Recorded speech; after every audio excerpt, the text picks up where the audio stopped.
ሰላም የኔ ወዶች፣ ሰላማችሁ ብዝት ትርፍ ይበልልኝ።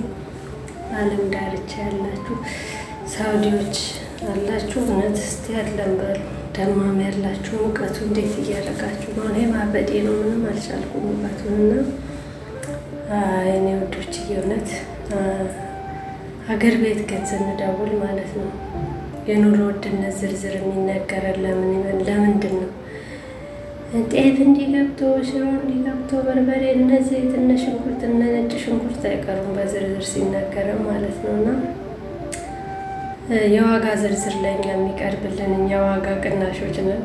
እና ምን ለማለት ፈልጌ ነው፣ እንዳትመጪ ምን ልትሰሪ ትመጫለሽ? እኛም ወደዛ በመጣ ኑና እንደዚህ ያልቡ ኑ እውነት እኔ በቻልኩና ባመጣው ህዝቡን በሞላና እዚህ ባያችሁት ማለት ነው። እናንተ በቀን 3 ያማራችሁን በልታችሁ ጥሩ እንቅልፍ ባትበሉ እንኳን ጥሩ እንቅልፍ ትተኛላችሁ። እኛ አይናችን እንደዚህ ያበጠ ጥሩ እንቅልፍ ሳንተኛ እንደዚህ አልበን ሳይበላ የሚውል ቤት ይቁጠረው። በቀን አንድ የሚበላ ቤት ይቁጠረው። ርቦት ሆዱን አስሮ የሚውል ቤት ይቁጠረው። እንደዚህ ቀልተን ስታዩን የተመቸን ይመስላችኋል፣ ግን ያ ቀላን ወደ ፀሐይ ስለማንወጣ ነው እንጂ ምቾት አይደለም። እና እኛም እንደ ሰው ባንበላ ባንጠጣም እንኳን እንደ ሰው ጥሩ እንቅልፍ መተኛት ያምረናል። እውነት እንዲህ በቃ ጥሩ እንቅልፍ በቃ ያለሰመመን ጠሩኝ ሌሊቱላ እኔ ሌሊቱላ እነሳለሁ። በነገራችን ላይ ድምጿ ይመጣብኛል ሌሊቱላ። እና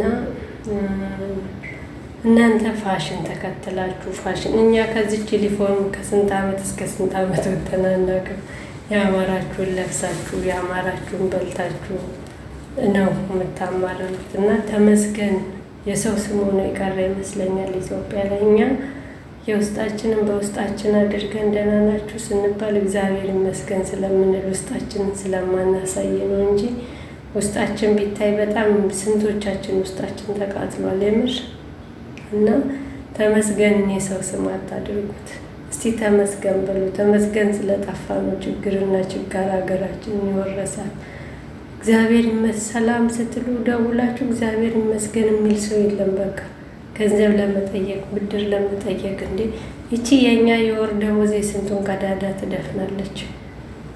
ስንቶቻችን እዚህም በሰሪዎቻችን ገዝታችሁ ብሉ እየተባለ ስንቱ ገዝቶ የሚበላ ስንቱ መጸዳጃውን ሳሙናውን ምኑ ገዝቶ የሚጠቀማል። እና የኑሮ ውድነቱ በየሁሉም ሀገር ነው፣ ኢትዮጵያ ብቻ አይደለም። እና ተመስገን ለማለት ሞክሩ ለማለት ፈልጌ ነው።